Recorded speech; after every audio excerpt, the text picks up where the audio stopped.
So today we're going to talk about upgrading security while you're doing your R12 upgrade. And so Jeff and I today are going to walk through and talk about this from a security perspective and also from a controls perspective. So to give you a little introduction, I'll let Jeff introduce himself first. Hi, I'd like to add my welcome to everybody as well. Just a little background on me. I'm a CPA by trade, but also have two internal audit designations, CIA and CISA, for the auditors in the crowd. I've been working with the app since 1998. Started out as a client, have been consulting for most of that, about 12 of those 14 years. I have some background in Big Six audit, 6.5 years in CFO control roles, and I'm the author of the one and only book on application security that's published, Oracle E-Business Suite Controls Application Security Best Practices. Thanks, Jeff. Again, my name is Steve Kost. I'm the CTO and founder of Intergrigy. Those of you not familiar with Intergrigy, we've been working and helping protect the Oracle E-Business Suite for the last 10 years. And we actually do two things. One is consulting, so we do security assessments and risk assessments for Oracle E-Business Suite environments. And we also have a product called AppSentry that helps automate our security assessment processes. So when our consultants can't be on site, customers can buy AppSentry to help do that process.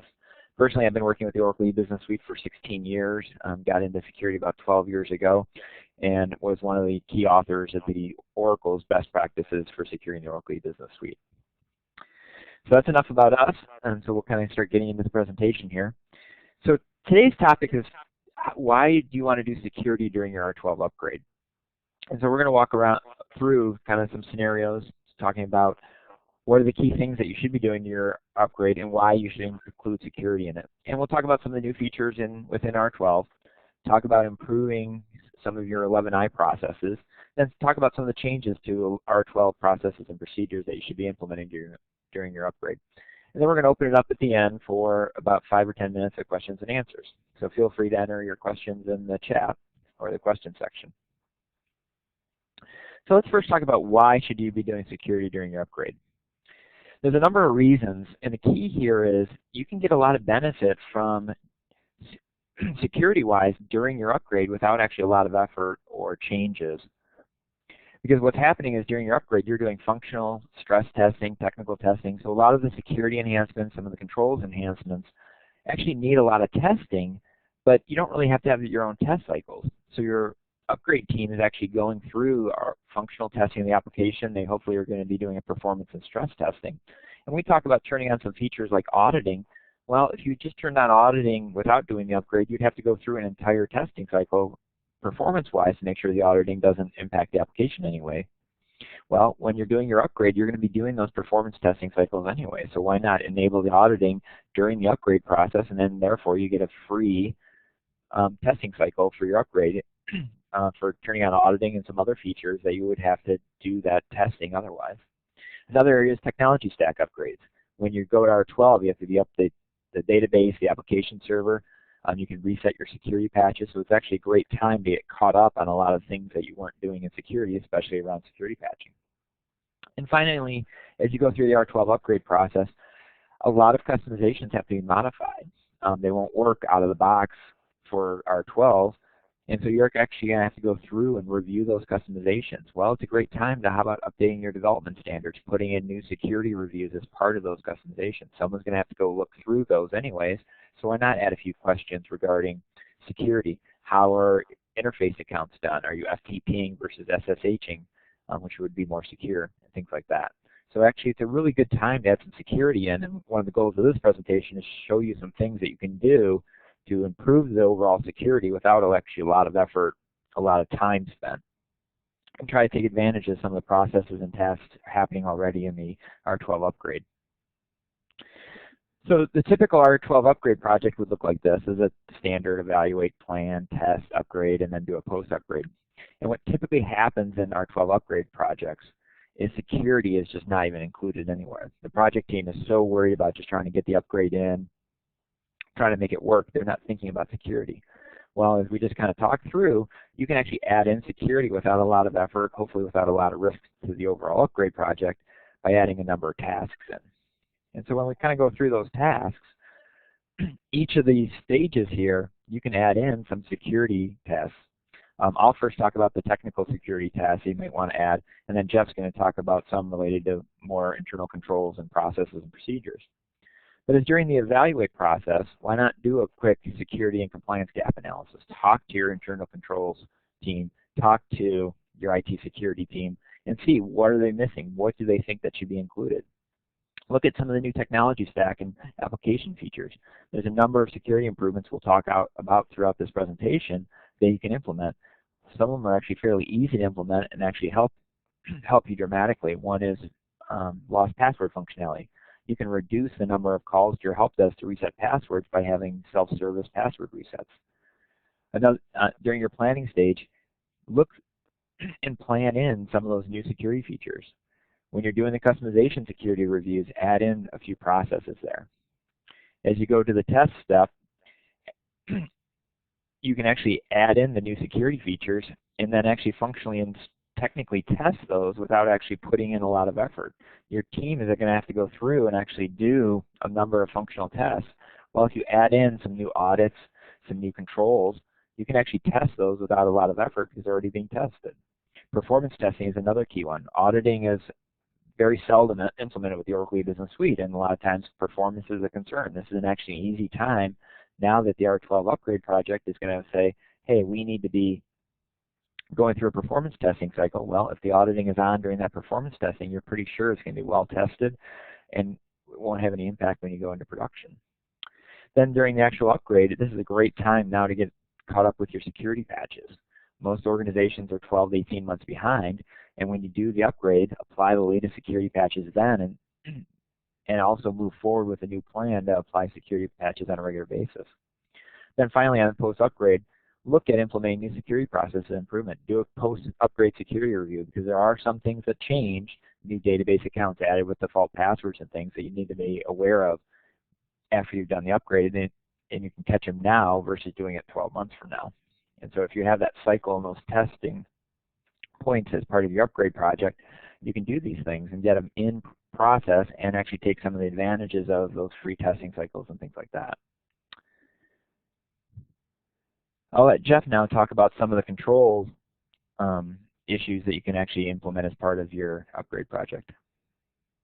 Excellent. Thanks, Steve. And that's a great recap on some of the technical challenges and some ideas for putting those into the upgrade process. So I'll talk a little bit more about controls, more application security related topics, and just controls in general. So from an evaluation perspective, I think there's quite a few unaddressed or unidentified risks that organizations have yet to mitigate or put controls in place related to.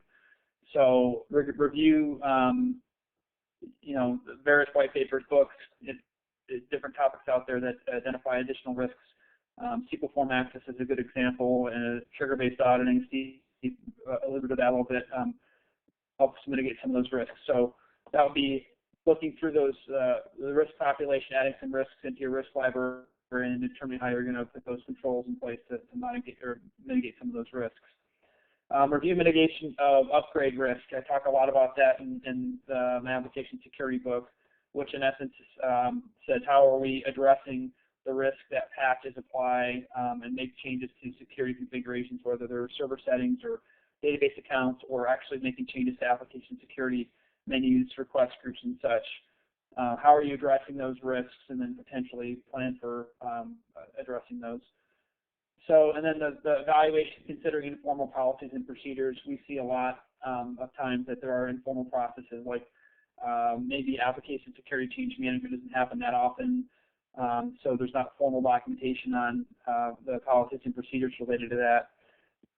Now would be a time that, as you're doing the upgrade process and enhancing your controls, is to formalize some of those. So in the plan stage, formalizing the informal, which I just alluded to, identifying some additional software that can assist from a security perspective, and there's a lot of different types of software out there. Steve and I can both certainly address questions on that topic as we get to the Q&A section afterward. Integrate security and controls improvements into upgrade plan. In general, from a project plan where you're implementing the application from scratch or upgrading, we see that the definition of security controls, which there's always a balance between security and operational efficiency, between controls and operational efficiency. So what often, the elements that is often missing is the more internal control review. You're typically during an implementation upgrade focusing more on operational efficiency and effectiveness, but not necessarily having somebody from an internal controls perspective, and I'll talk about that in my recommendations towards the end. And then planning, certainly addressing new risks that you haven't identified.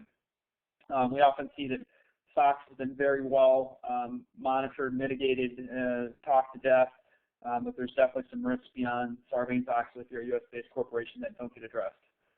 So during the testing process, as Steve alluded to very well, testing new configurations, new processes, and controls, integrate the testing of new software if you're implementing, some new SOD software or trigger-based auditing or data security software, those type of things. Certainly that's the time to do it. During the upgrade process, executing the upgrade plan, including both automated and manual changes, you may decide that you're implementing new fixed asset security for books, so some manual changes that have to happen to book security, taking advantage of the MOAC features, which we'll talk about in a few minutes, and needing to set up some new things, both from a manual perspective. And then certainly during the upgrade process, training employees on new features and processes, whether they're features of the application or new control procedures.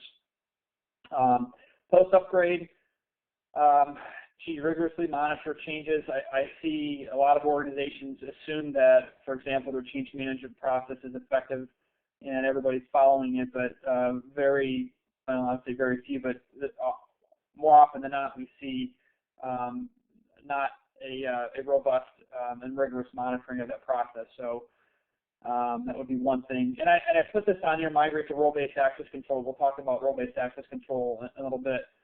If you're making significant changes to security configurations, what I find is evolving to role-based access control can be a challenge during the upgrade process, and sometimes it may be a post-upgrade step. So the next thing we're going to talk about is some new R12 security features. Those of you that are either have recently implemented or are evaluating implementation will recognize some of these. We'll talk through some specific ones that I think you should be considering. So one of the things that Oracle's been touting for a long time is multi-org access control, which is the ability to see and interact with the applications across operating units.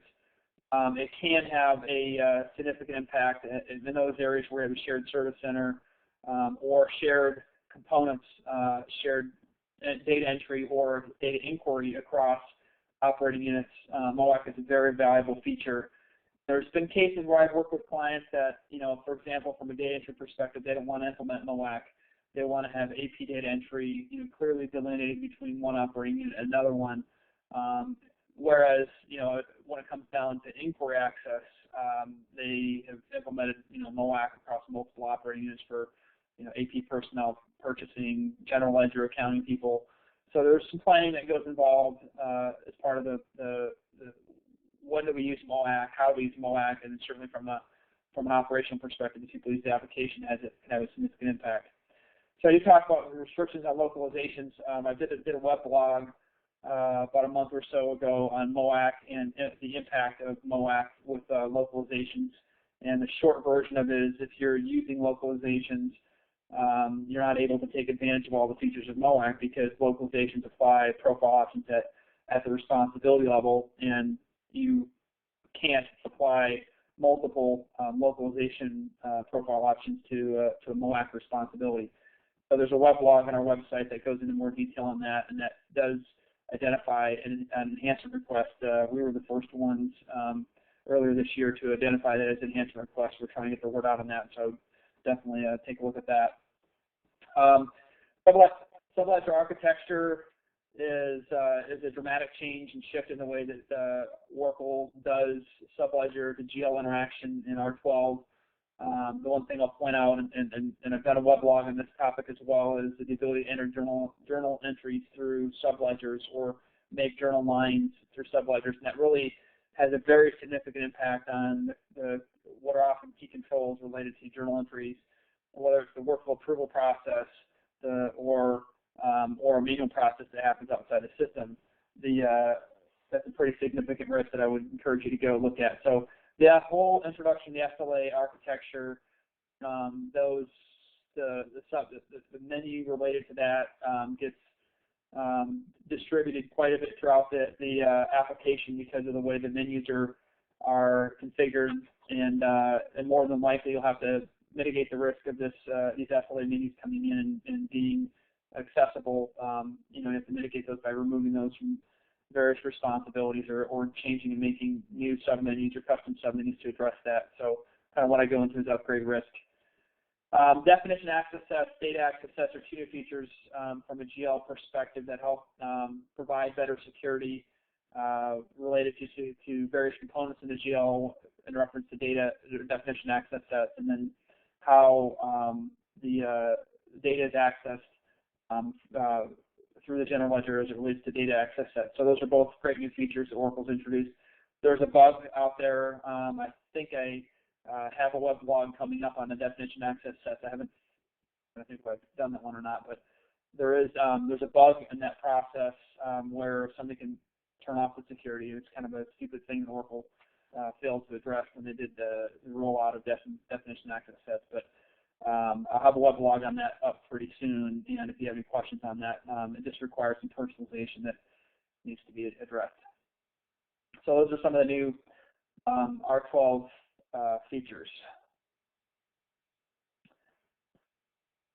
So I'm going to talk through, Steve and I are both going to talk through role-based access control. And I always like to talk about role-based access control as a concept. It's not necessarily technology, and Oracle wants to make you believe that their user management module is necessary for role-based access control. And the point really, I have a half a chapter in my book on this because I think it takes a lot of discussion and understanding this. But the whole concept of RBAC is it's more of a process than it is a technology. And most organizations have a hard time getting to the point where they have their access controls defined and tied to a role. In Oracle's terms, often what that means is you have multiple responsibilities that have to be assigned to a person or a group of people encompassing a role when you're doing security administration. So the biggest challenge that I see for organizations is not the implementation of the technology, if the technology indeed should be implemented, in lots of cases it shouldn't, but it's more the definition of the roles and having a change process related to those role definitions as things evolve. And the evolution could be something as simple as, one person leaving the company and shifting departments, and then all of a sudden a role that person has been playing gets shifted into 2 or 3 roles because part of their work is broken up. So role-based access control, again, is more of a process. I'll let Steve talk through some of the technology implications within Oracle. So with regard to RBAC and Oracle at this point in R12, our experience so far with a number of our clients has been to use it at a limited basis is very good for those common responsibilities. So if you have an employee or kind of employee responsibility, so it might be expenses or procurement or something like that that's going across many, many different users, RBAC makes a lot of sense because now you can assign one role to every single user in your organization and then assign 1 or 2 responsibilities. Then if those responsibilities change, rather than going through and maybe doing some direct SQL updates or other difficult ways to change responsibilities assigned to every user, now you just simply change the role. So typically you can get down to a few roles that are used by maybe a couple hundred users each versus trying to get down to saying, well, I've got my GL person in London office and they are responsible for Europe. That is very difficult to do, but if you just kind of say, okay, we're going to do 5 roles and we know we've got employee role, we've got manager role, we might have Europe user role, those kind of work fairly well, especially when there's those responsibilities assigned out to many, many different people.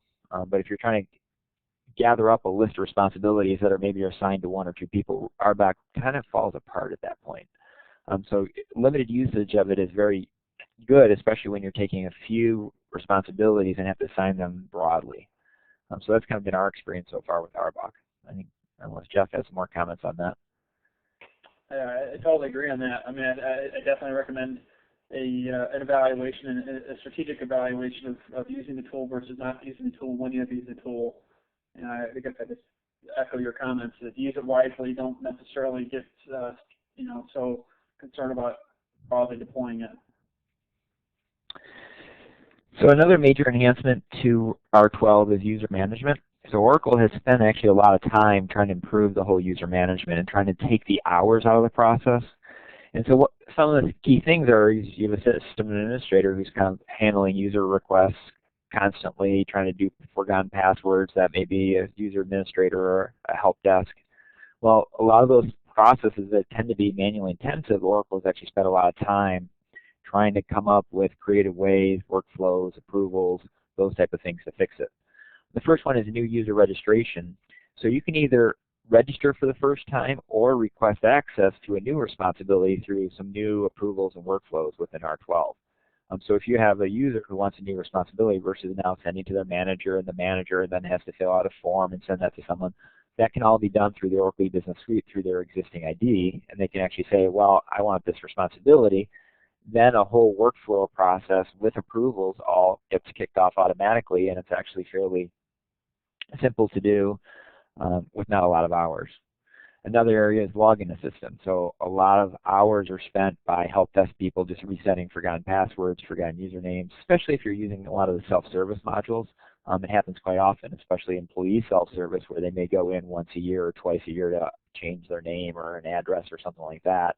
Well, now if they forget their password, they can get it in via email, reset it automatically, and those type of things, just like you do at a normal website like Amazon or eBay. Another area is creating users with strong one-time passwords. One of the major control risks that we identify frequently for our clients when we do our security assessments is that they're using the common welcome one password for all new users. Well, now you can very easily go through and actually when you create the user, it'll actually email the user with a one-time strong password. So there's a number of enhancements in user management, and a lot of times you just move to R12 and you don't spend a lot of time implementing these, but these can both improve security and reduce the hours you spend on user administration. Another feature in R12 that on the surface seems very good, but when you kind of start talking about the control risks, causes a huge, significant problem. So Oracle's introduced proxy user, and this is the classic functionality to allow the executive assistant to actually go in as the executive's account, maybe the executive assistant to the CEO, and actually do some of their job functions. Well, there's a number of problems in the implementation that don't properly track and audit what's happening. So any transactions created by that assistant would be still completely marked as the executive, and you'd have no idea what the executive actually did and what the assistant did unless you actually went through the logs and mapped them back by time. So there's no additional audit trail that happens on that. So we generally recommend you avoid that type of functionality with proxy user, but there is a common problem within the Oracle Business Suite about scheduling concurrent jobs, and there is no way to generically schedule concurrent requests. So you can't say, well, just for general ledger, we'll schedule these. Well, today, those have to be scheduled under a unique account, and that's an individual account typically, or if you want to have some internal controls issues, you create the generic account and then give multiple people access to it. Well, if you use proxy user, you can actually get around that problem by still creating the generic account for scheduled jobs, but what you can do now is throw away the password to that generic account, but now use proxy user to actually assign out to individuals who should have access to that account and allow them then to see jobs, schedule jobs, make sure the jobs ran, view the error logs and things like that. So this is actually a very beneficial feature for a very specific problem that many organizations are kind of dinged on when the internal and external auditors come in and look at the system and know what they're doing on the Oracle Business Suite. If your auditors haven't identified that you're potentially using generic accounts to schedule such as GL posting jobs and things like that, typically they will find it at some point. And the proxy user is one way to get around that issue because now you still have the generic account scheduling it, but you at least have an audit trail of who's using it when. You can get a little bit more granularity in terms of controls and audits on that. It doesn't completely solve the problem, but it actually makes the situation a lot better. So that's proxy user. Now I'll talk about just a couple of very detailed technical issues with regard to the Oracle E-Business Suite security. A lot of issues are around direct database access, and anything you can do to limit that direct database access is beneficial. And R12 does come up with a couple of features, so if you are an internal auditor or responsible for kind of security and controls, these are some of the things that you should be pushing down to your DBAs. One is now it's possible to lock the database accounts, all except for the apps account. So anyone familiar with the Oracle E-Business Suite, there's 300 database accounts that are installed with the product. Well, the apps account still has to be used and is unlocked, but all those other accounts can actually be locked automatically and don't need to be used.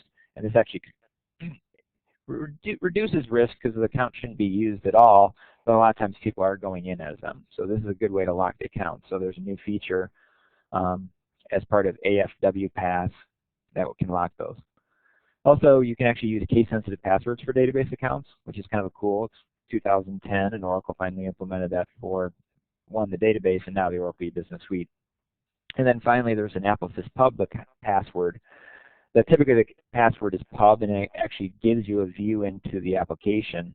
You really can't do much with it, but if there's any security vulnerabilities or things like that, somebody can exploit very easily. So now you can actually change that password. So these are just kind of some very tactical things, but it kind of raises the awareness when you're going through your R12 upgrade. There's lots of little things you can do and lots of little features that are implemented. And these are just a couple that just reduce overall risk and provide you a little bit more secure environment. There's a number of these. There's a number of white papers. You look at Intergrigy's website or Jeff's ERP Risk Advisor's website. We kind of document these out to kind of say, here's some of the things that you should be thinking about when you do your R12 upgrade.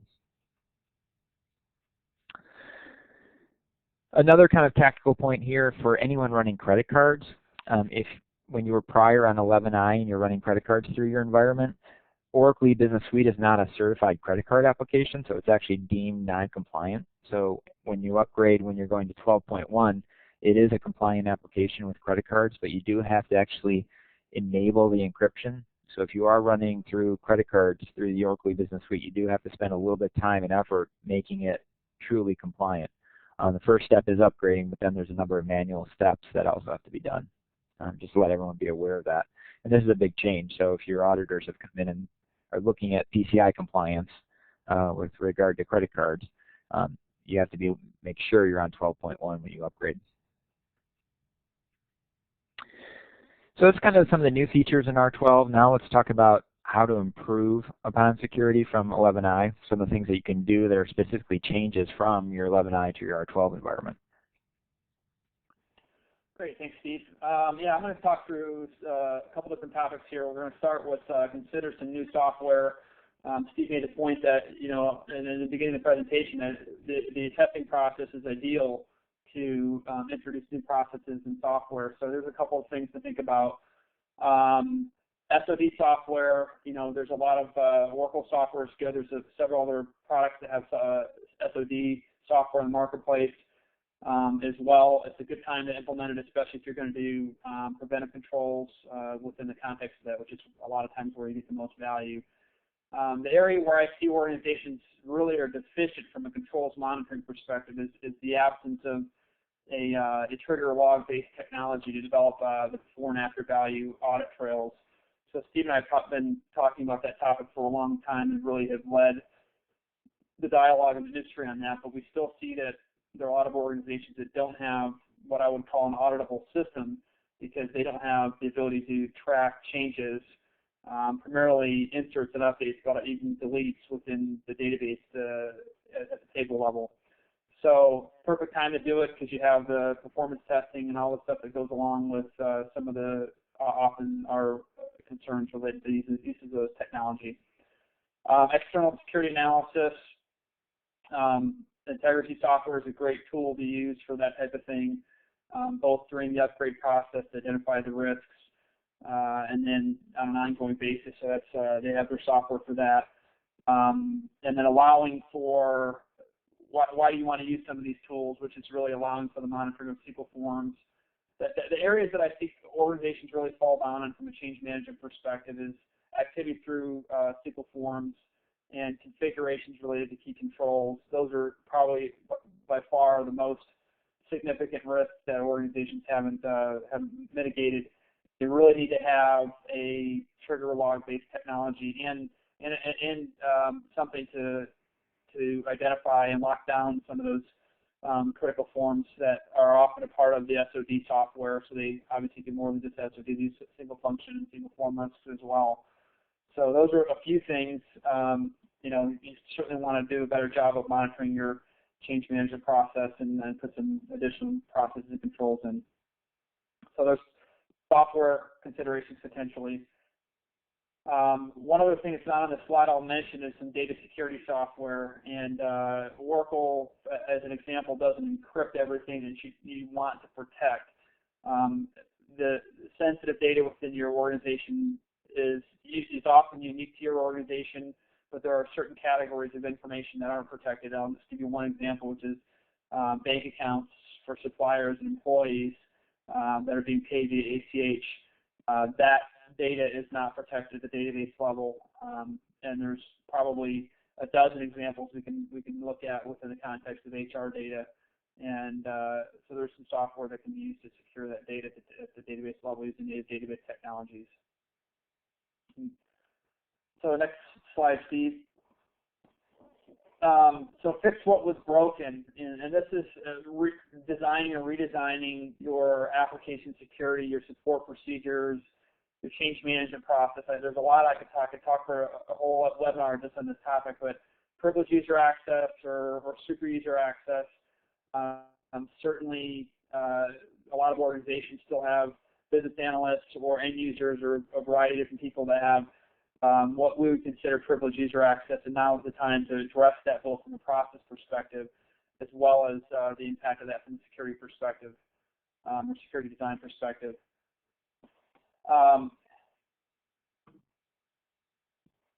Let's see, there we go. Excessive access to configurations by end user. It kind of goes hand in hand.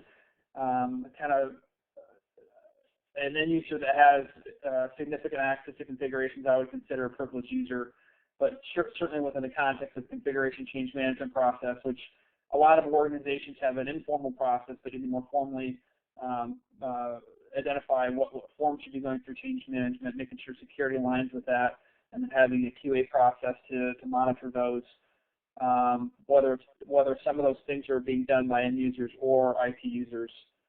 Access to transactions by IT personnel. Again, you have a lot of VAs that have access to transactions, and there's certainly other ways and better ways to do support for the applications than giving VAs or IT personnel access to the complete cycle, including configurations and transactions.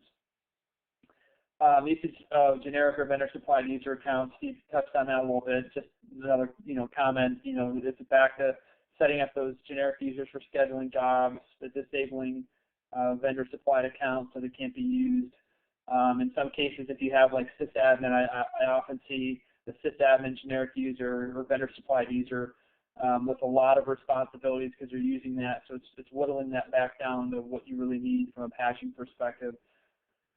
And then not monitoring activity through SQL forms. The question I always ask a group like this is, would you be comfortable with employees having access to the app's password in a production environment?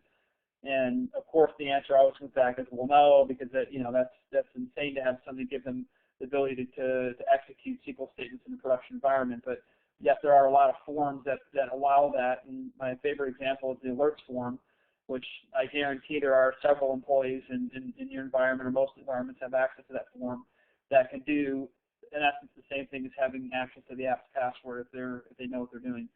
So there's 30-some plus forms that allow some form of SQL statement or SQL injection to be used, and you really have to monitor those. You want to lock those down from a access perspective, from an application security design perspective, and you certainly want to monitor the activity for anybody that has access to those in a production environment.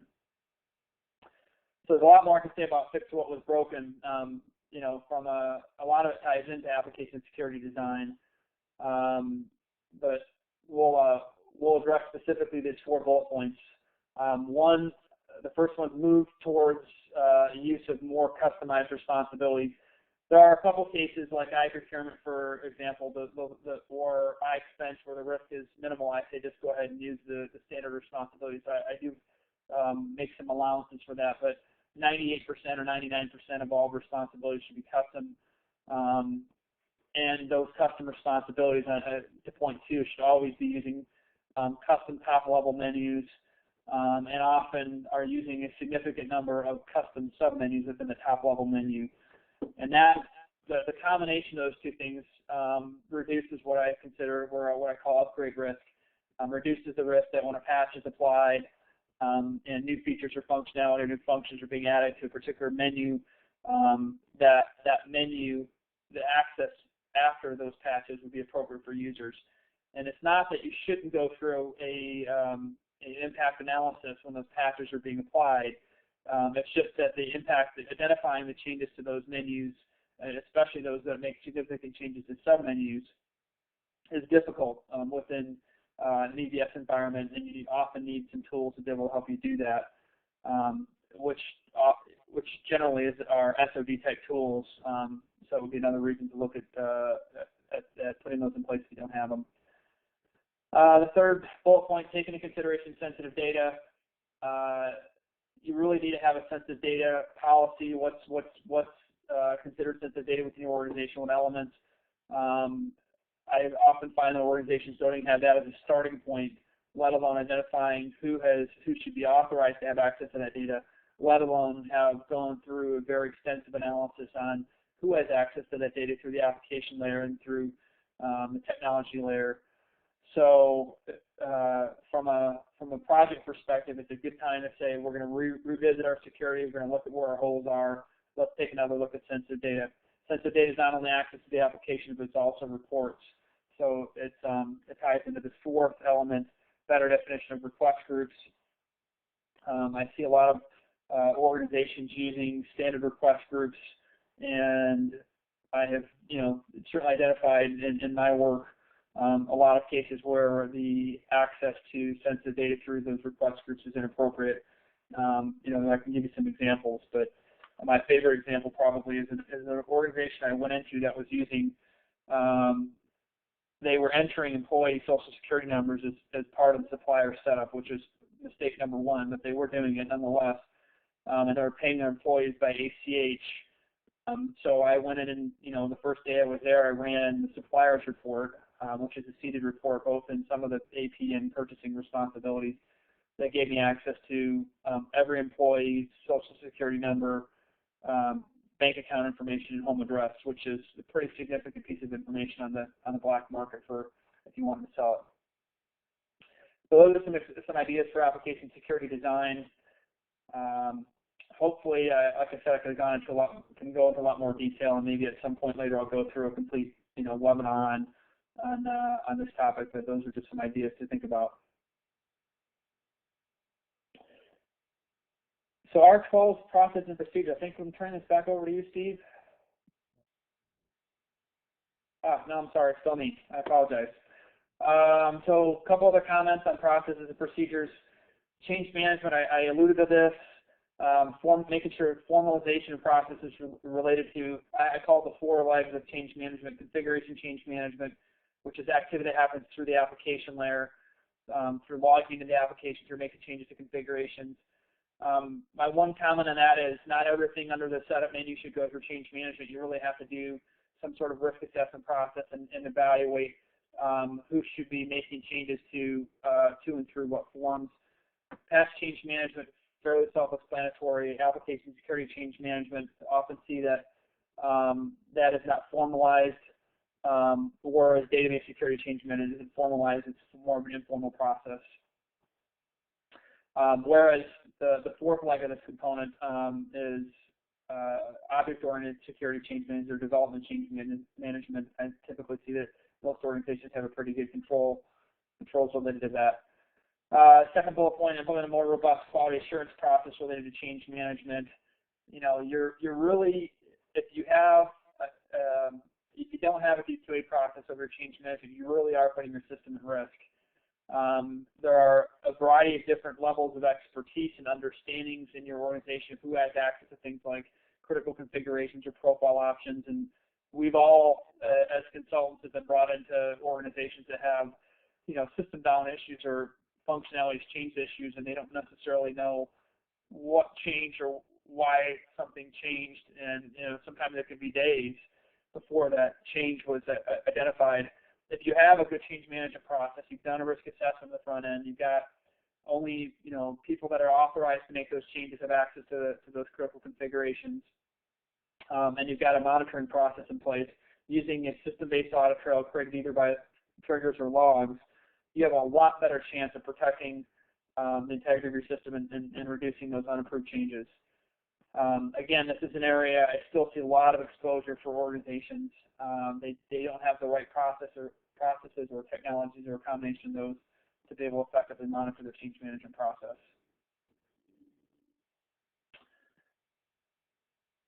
So next slide, Steve. Improved controls. A lot, like I mentioned earlier, a lot of organizations have done a good job with SOX risk. There's a lot of other risks beyond SOX. Data security we talked about, fraud risks. That's a topic I've talked a lot about over the last couple of years, and then an operational risk specific to your organization. I can't give you the list of here's the top 10 things you need to look at for your organization, because the use of your applications and the way you run it and the way you do your business is different from business to business, but it certainly helps you evaluate and understand risks with the configurations, and we can talk about how they're being used within your environment. So that's a big, that's a big challenging process for organizations, because in theory, nobody likes to admit that there are things that risks that haven't been mitigated. Automated controls, that's pretty self-explanatory. Using seeded workflows, building or change processes related to those. Personalizations, both through a framework and traditional forms, use of alerts. You can automate controls a lot depending upon what tool you put in place, like trigger-based auditing solutions. There's some good ones out there that have a very workflow-driven / alert-based systems that you can really develop some meat to your controls, whether it's configuration change management or changes to data, master data, those type of things. Document compliance with best practices. Steve alluded to this earlier, that Intergrigy was a key part of putting together Oracle's best practices document. That are available on MetaLink or My Oracle Support now. I think you should be going through from a best practices perspective, if you want to call it that, and just document compliance with everything within those documents. Now, the one caveat I make to that is those documents, while they're a good starting point, they aren't comprehensive. Oracle doesn't really maintain those. If you go back and look at copyright dates or the last updates on those, there's really, I hate to say it this way, but there's really nobody within Oracle that is keeping track of those best practices or developing that. It's one of the biggest flaws that Oracle has in their organizational structure, is they just don't build and promote best practices. So, but it is a good starting point. I would definitely build a document compliance with what's published, and then seek out experts in other areas to help you identify the gaps. So we're going to try to wrap up our webinar here. So I'll go through a slide here, just some recommendations, and Steve will talk about some of his recommendations. So upgrade, overall recommendations, process and controls change committee. If you're a controls-minded person and controls are within the purview of your responsibility, what I often find is that there is not a great awareness or there's not a well-defined processes for changes to your business processes and controls. It's a fairly informal process, again, unless you've got a very structured corporate governance group in your organization, which a lot of companies don't. The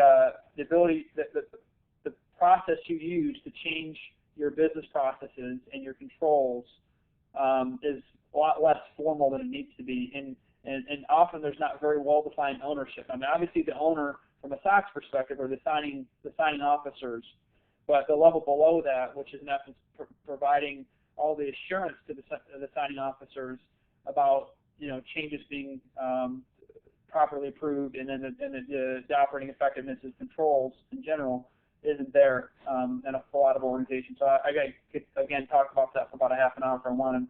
Automate controls where possible. That's already been commented on. Evaluate key controls to reduce audit scope and cost. Again, if whoever helped you design those initial controls, if they didn't understand risk well, or they, I guess it comes back to that. If they don't understand risk well, oftentimes I've seen a lot of organizations having a lot of key controls that really shouldn't be key controls because they're decent mitigating controls. So certainly from a project perspective, you bring us in to help you. That's one of the things we'll try to add value is reducing audit scope, which ultimately reduces cost to your audit. Implement technology and process to better monitor, automate controls. I think I've talked on that quite a bit. Documenting formal risk assessment process for application security risks. When you're making changes to application security, let's just say make a role change. Like I talked about earlier, somebody that's a real superstar in your organization has 3 jobs in one. They leave, they transfer, that gets broken up. Now you're moving that activity to 3 different people. That's a change to the application security control process. That's the change to the application security, making changes to roles and responsibilities to address that. Unless you go back and have a formal document of a risk assessment process that says these are the things that we consider risk in our environment. These are the things that we're using to mitigate those risks. Then the legacy of a well-defined application security process can get lost very easily if the appropriate process isn't put in place. So I thought a documented formal risk assessment process for application security risks, and then ultimately tying this back to the process and controls change committee. You've got to have somebody that can look at changes, like significant changes to application security, from a 360-degree view. And that's certainly one of the areas of risk that I see organizations have. So that's specific to application security risk, but in general, you need to have a process to assess and document the results of risk assessment, whether it's a generic job scheduling user. We've evaluated these risks. This is what we see. This is a mitigating control. Let's document it. Let's put it in a file so we don't have to revisit this every time auditors come in. Formalizing that process is still something that I see a lot of organizations need to work on. So I've gone a little bit long. I'm going to turn it over to Steve to wrap up with his slides, and I'll be available for Q&A at the end of the webinar here. Thanks, Jeff. So Jeff talked a lot about the controls side, and so looking back at the security side, as you're going through, you can actually implement a lot of high-value, low-effort security improvements throughout the environment. And especially the controls, you may not be able to get as much of a bang for the buck during the upgrade process, but on the security side, there's a lot of capabilities that you should be implementing, like encryption, auditing, those type of things that need a lot of testing effort, but actually are pretty simple to implement at the end of the day. So for credit card security, if you are running credit cards, to implement the credit card encryption patch might take someone a day. The problem is it makes a massive change to the application, the way it runs, and so it takes a significant amount of time to actually test that change, because anytime you touch credit cards, you actually have to test to make sure that the change that Oracle has implemented is effective. Well, if you have to do that standalone without an upgrade, it would take a significant amount of effort. But actually during your upgrade process, you can just enable credit card encryption, let it go through the standard testing cycles during the upgrade, and you're all done. So basically the net cost of actually implementing encryption would be maybe 1 day of a DBA's time, and then you just let it go through the standard testing cycle. So there's a lot of things you can do security task related during the upgrade that actually gives you a lot of value, and you don't actually have to extend as much effort versus when you do it alone without the upgrade. Again, Jeff talked about the best practices for security document. As you're going through your upgrade, you should actually be implementing a lot of those, because they don't necessarily make significant changes, but they may change the way the application works or one of your interfaces work. So when you're actually going through the testing cycle, if you implement a lot of the different changes in the best practices document, you get free testing cycles. And then finally, after you're done, you should actually be doing a post-upgrade security validation of some sort, because a lot of the problems is you're going through the upgrade process. The upgrade is very rigorous, very complex. You're trying to get it done within a 48 or 72-hour window, and a lot of things can go wrong. DBAs miss steps, they don't realize something, and so now it's live in a production environment, and there may be default passwords or something like that that needs to be actually remediated. So it's very good to actually, after you've done the upgrade, within that week, to actually go through a post-upgrade validation to make sure that everything is done right, that the devil in the details, that the DBAs did everything in their checklists, that the environment was locked down properly when they were done with the upgrade, because there's a lot of things changed. The entire technology stack gets wiped out and replaced with a new application server and things like that, and there's lots of little configuration steps that have to be done. So we'll now open it up for questions and answers. So if you do have any questions, please enter them in the questions box, and I will turn it back over to Phil to see if there's any questions. All right, thank you, Steve and Jeff. Very informative and some great ideas for everybody to consider when they're upgrading their e-business suite. We do have some questions here, and again, if you have additional questions, please put them in the question section of the webinar. The first question.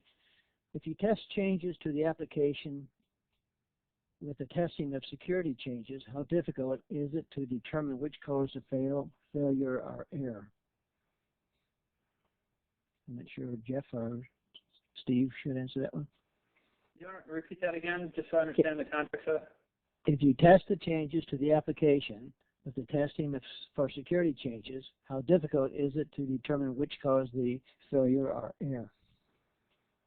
I think it's fairly simple, actually, because oftentimes the first thing you do when you have, custom responsibility to test to make sure that to understand the applications, to go back and use the same seeded responsibility to make sure that it acts the same way as your custom responsibility. So if you're trying to narrow it down between, is it something new to the application, is it a configuration change, does it act the same way with custom security versus standard security? That's certainly one of the first things you do is go back and run that same process through standard responsibilities. Hopefully that answered the question. Okay. Next question. In addition to a lack of an audit trail, is proxy user different than third-party user, such as iExpenses, and that actions taken by a proxy user do not require approval by the associate? Can you read? No. So the way the proxy user works is the application just thinks it's that user you're proxying in. So when the administrative assistant uses proxy user and they go in as the CEO's account, to the application everything looks like it's the CEO in there. The application really doesn't know any different. So it's different than the way the expenses work, and that's kind of the control issue, is that anything that they can do as the CEO's account would happen. So in this case, if the CEO is approving the administrative assistant's expense report or something like that, they would enter the expense report as themselves, and then they could just proxy in as the CEO's account and actually approve their own expense report. There's nothing blocking that. So it's different than the way the third-party user works in expenses.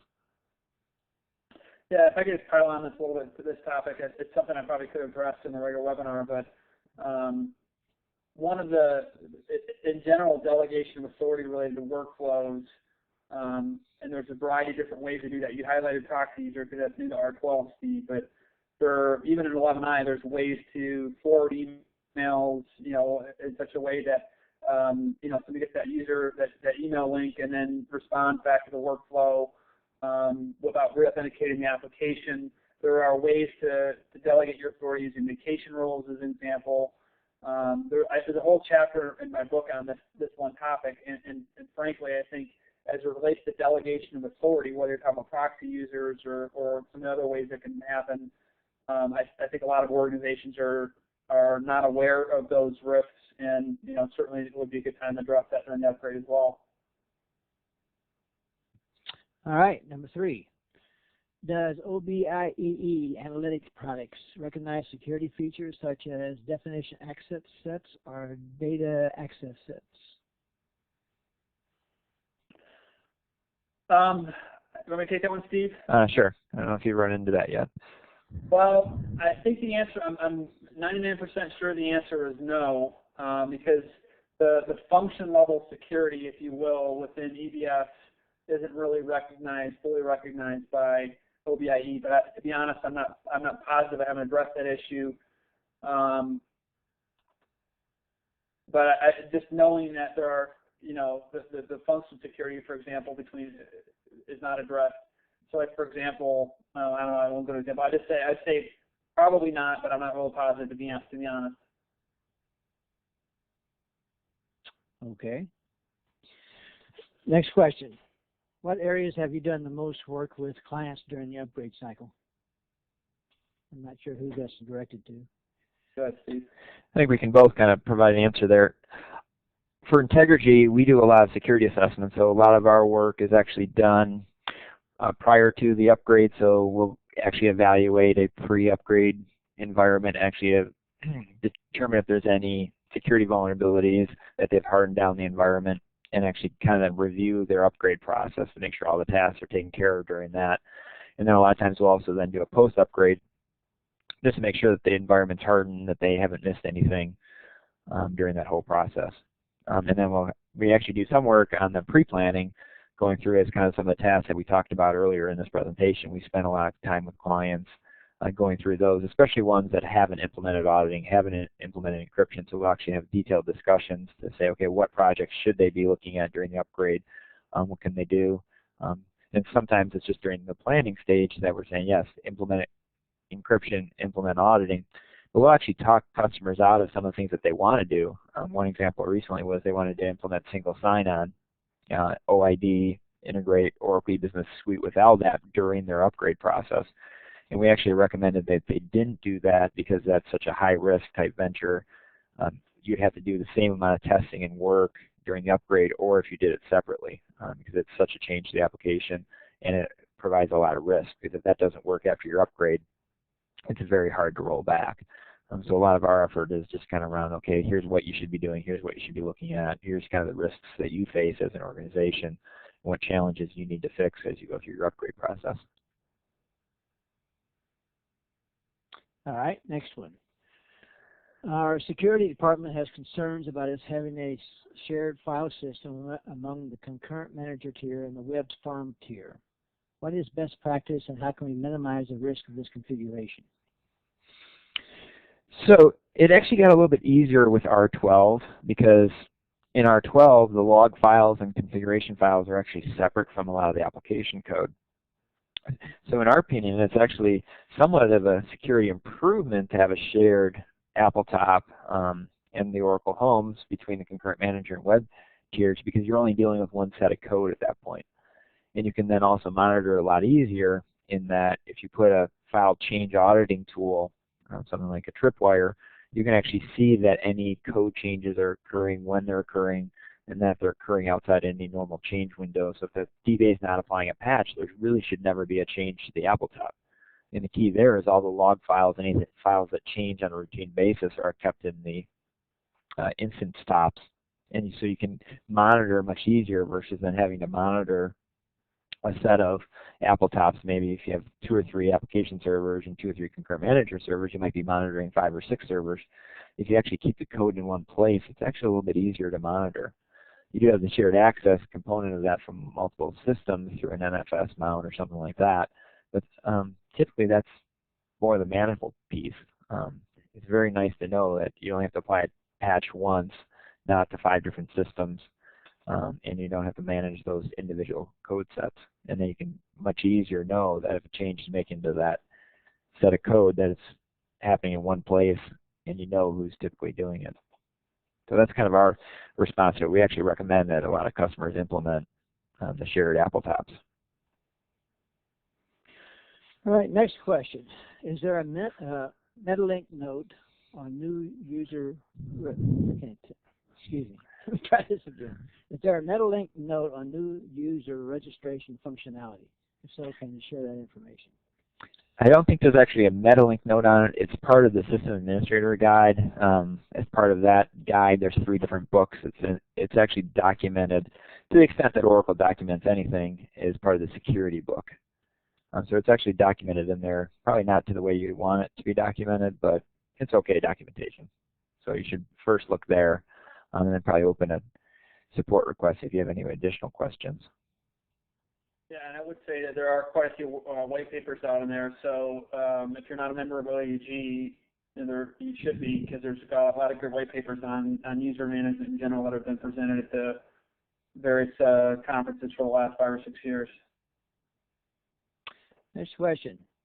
You recommended customer responsibilities, menus, and submenus. Do you think it's necessary to create custom functions as well? Why or why not? Custom functions. No, I don't think it's necessary to create custom functions. I mean, other than the fact that you're going to be creating some custom functions that are read-only, using the query only equals yes parameter.